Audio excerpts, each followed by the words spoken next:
Hello everyone, शारदे mathematics में आपका स्वागत है।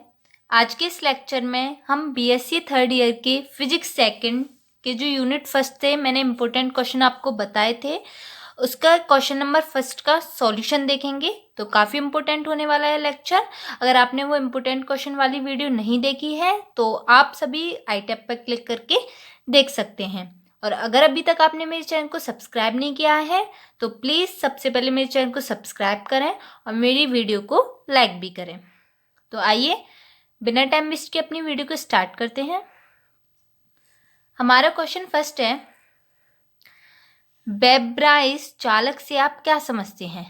त्रिविमीय जालकों का वर्णन कीजिए तथा विभिन्न प्रकार के जालकों के चित्र बनाइए। तो सबसे पहले हमें बताना है वेब्राइस जालक होता क्या है, फिर हमें बताने हैं त्रिविमीय जालक, वो सभी उनके नाम बताने हैं, उनका वर्णन करना है और उनके हमें चित्र भी बनाने हैं।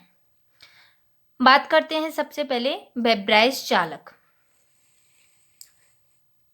सन 1984 में वेब्राइस ने बताया कि किसी जालक में प्रत्येक जालक बिंदु के चारों ओर समान वातावरण बनाए रखते हुए बिंदुओं को अनेक प्रकार से व्यवस्थित किया जा सकता है, जिसके फलस्वरूप अनेक प्रकार की जालक प्राप्त हो सकती हैं। ठीक है, इन विभिन्न प्रकार की जालकों में से केवल वे जालक ही अनुमत होती हैं जो बिंदु समूह ऑपरेशन के अंदर निश्चित रहती हैं। तो जो जालक हमारी बिंदु समय ऑपरेशन के अंदर निश्चित रहेंगी, केवल वे ही जालक हमारी अनुमत मानी जाती हैं। इन जालकों को वेब्राइस जालक कहा जाता है। ठीक है, तो कई सारे जालक हमारे रहते हैं जालक बिंदु के चारों ओर वातावरण में, तो उनमें केवल वही जालक जो है अनुमत मानी जाती हैं जो बिंदु समूह ऑपरेशन के अंदर निश्चित रहती हैं। इन जालकों को वेब्राइस जालक कहा जाता है। तो अब हम बात करते हैं त्रिविमीय जालक क्या होता है, फिर उनके प्रकार देखेंगे। तो सबसे पहले देखते हैं त्रिविमीय जालक। मात्रक कोष्ठका की आकृति अर्थात कोष्ठका के कोरों की लंबाई ए बी सी तथा उनके बीच कोण अल्फा बीटा गामा के आधार पर क्रिस्टलों को 7 समुदायों में बांटा गया है। तो जो हमारी कोष्ठका की लंबाई है वो ए बी सी है और जो उनके बीच कोण है वो अल्फा बीटा गामा है। उनके आधार पर जो क्रिस्टल है उनको 7 समुदायों में बांटा जाता है। फर्स्ट नंबर का हमारा क्रिस्टल है, 7 समुदाय है, 7 क्रिस्टल है, सातों को देखेंगे, उनको अच्छे से समझेंगे। तो पहला क्रिस्टल है हमारा त्रिनताक्ष क्रिस्टल। इसमें क्या होता है, इसमें मात्रक कोष्ठका की तीनों संगामी कोरों की लंबाई भिन्न भिन्न होती हैं। तो जो मात्रक कोष्ठका की तीनों जो संगामी कोर हैं, इनकी जो लंबाई है वो क्या होती है, भिन्न भिन्न होती है इन कोरों की लंबाई, तथा तीनों अक्षों के बीच कोण असमान होता है। और उनके जो अक्ष के बीच कोण है, ये जो कोण है आपका अल्फा, ये वाला अल्फा, ये बीटा और ये गामा, ये तीनों क्या होता है, भिन्न होते हैं। इनकी जो संगामी कोर हैं इनकी भी लंबाई भिन्न भिन्न होती है। ये संगामी कोर हैं, ये जो कोर हैं इनकी लंबाई भिन्न भिन्न है, ये वाली। और साथ ही में इनके जो अक्ष के बीच जो कोण बन रहे हैं ये भी हमारे क्या है, असमान है। तो A is not equal to B equal not equal to C। तो जो ए बी सी हैं वो हमें क्या बताया है, कोष्ठका की कोरों की लंबाई, और अल्फा बीटा गामा इनके बीच के कोण हैं। ये भी आपस में इक्वल नहीं होंगे और ये भी आपस में इक्वल नहीं होंगे, और ये प्लस हमारा 90 डिग्री का भी नहीं होगा। जैसे कौन सा एग्जाम्पल है हमारा, कॉपर सल्फेट तथा potassium dichromate, CuSO4 copper sulphate और पोटेशियम डाइक्रोमेट, ये दोनों जो हैं ये हमारे त्रिनताक्ष क्रिस्टल हैं। इसमें केवल एक ब्रेवे जालक आद्य जालक पी जालक संभव होता है। नेक्स्ट है हमारा एकनताक्ष क्रिस्टल। इसमें मात्रक कोष्ठका की तीनों संगामी कोरों की लंबाई भिन्न भिन्न होती है। तो इसमें क्या होता है, जो मात्रक कोष्ठिका की जो तीनों संगामी कोर हैं उनकी लंबाई भिन्न भिन्न होती है। ऊपर वाले में भी हमारी लंबाई क्या होती थी, भिन्न भिन्न होती थी, और वहाँ पर तीनों जो एंगल थे वो इक्वल नहीं थे, 90 डिग्री के इक्वल नहीं थे।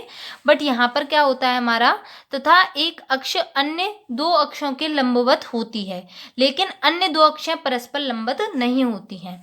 तो एक जो अक्ष होगी वो अन्य दो अक्षों के क्या होगी, लंबवत होगी, लेकिन जो दो अक्ष हैं वो परस्पर लंबवत नहीं होंगी। चित्र से देखिए आप इसे, यहाँ पर क्या है हमारा, A is not equal to B is not equal to C। तो जो संगामी कोर हैं, ये संगामी कोर हैं, ये आपस में हमारे इक्वल नहीं है, ये तीनों इक्वल नहीं होंगी। लेकिन जो अल्फा बीटा है, अल्फा किसके इक्वल होगा, बीटा के, और कितना होगा हमारा, 90 डिग्री होगा। बट गामा हमारा 90 डिग्री नहीं होगा, ये इसके इक्वल नहीं होगा। तो एग्जाम्पल की बात करते हैं, तो हमारा एग्जाम्पल है सोडियम सल्फेट और हमारा एक फेरस सल्फेट, ये दोनों क्या है, इसके एग्जाम्पल हैं। नेक्स्ट बात करते हैं, थर्ड नंबर है हमारा समचतुर्भुजी क्रिस्टल। तो समचतुर्भुजी क्रिस्टल कौन सा है, इसमें मात्रक कोष्ठिका की तीनों संगामी कोरों की लंबाई भिन्न भिन्न होती है तथा तीनों अक्षें परस्पर लंबवत होती हैं। तो जो तीनों संगामी कोर हैं उनकी लंबाई तो भिन्न भिन्न होंगी, लेकिन इसमें जो हमारा एंगल है अल्फा बीटा और जो गामा है वो तीनों आपस में क्या होंगे, लंबवत होंगे, यानी कि 90 डिग्री के होंगे।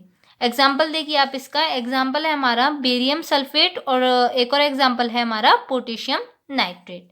चौथा पॉइंट देखते हैं, चतुष्कोणीय क्रिस्टल। इसमें मात्रक कोष्ठिका की तीन संगामी कोरों में से दो कोरों की लंबाई समान होती है। इसमें क्या होता है, जो मात्रक कोष्ठिका होती हैं उनमें जो तीन संगामी कोर हैं उनमें से दो तो हमारी समान होंगी, दो कोरों की लंबाई, लेकिन जो तीसरी कोर की लंबाई है वो कुछ अधिक होगी। यानी कि ए और बी तो हमारे इक्वल होंगे, दो कोष्ठिकाओं की लंबाई तो इक्वल होगी, लेकिन जो तीसरी होगी वो हमारी थोड़ी बड़ी होगी उन दोनों से। तथा तीनों अक्षें परस्पर लंबवत होती हैं। परस्पर लंबवत का मतलब जो तीनों अक्षें हैं वो क्या होंगी, हमारी परस्पर लंबवत होंगी, 90 डिग्री का एंगल बनाएंगी। देखिए आप पीछे हम किस तरीके से लिखते हैं इसे, तो ये हमारा अर्थात A equal B is not equal to C। तो हमारे यहाँ पर A और B ये दोनों इक्वल हैं, ये A और A दोनों की जगह मैंने A लिख दिया है, ये इक्वल है। बट हमारी जो C है इन दोनों से थोड़ी बड़ी है, और यहाँ पर जो अल्फा बीटा गामा है वो कितने का कोण बनाएंगे, हमारा 90 डिग्री, आपस में क्या होंगे, लंबवत। एग्जाम्पल है इसका Nikhil sulphate and tin oxide. Next example देखते हैं, घनीय क्रिस्टल। इसमें मात्रक कोष्ठिका की तीनों संगामी कोरों की लंबाई परस्पर बराबर होती है। तो जो घनीय क्रिस्टल होता है, जो 5वें नंबर का जो हमारा क्रिस्टल है, इसमें क्या होता है, जो तीनों संगामी कोर हैं उनकी लंबाई क्या होंगी, आपस में बराबर होंगी। ए और ए तीनों ही यहाँ पर बराबर होंगे, और ये तीनों ही हमारे क्या होंगे, लंबवत होंगे। अल्फा बीटा और गामा कितने का कोण बनाएंगे, यहाँ पर 90 डिग्री का। एग्जाम्पल है इसका सोडियम क्लोराइड एंड हमारा सीजियम क्लोराइड। नेक्स्ट है हमारा 6 नंबर का त्रिकोणमितीय क्रिस्टल। त्रिकोणमितीय क्रिस्टल में क्या होता है, इसमें मात्रक कोष्ठिका की तीनों संगामी कोरों की लंबाई बराबर होती हैं तथा तीनों कोरों के बीच जो कोण होता है वो भी बराबर होता है, लेकिन समकोण नहीं होता है। घनीय में क्या था, समकोण होंगे, अल्फा बीटा गामा हमारा 90 डिग्री का होगा। बट यहाँ पर जो ए बी सी हैं वो इक्वल तो होंगे, बट यहाँ पर अल्फा बीटा और जो गामा है वो 90 डिग्री के नहीं होंगे। एग्जाम्पल है इसका CaSO4 CaCO3, calcium sulphate, calcium carbonate, arsenic, bismuth.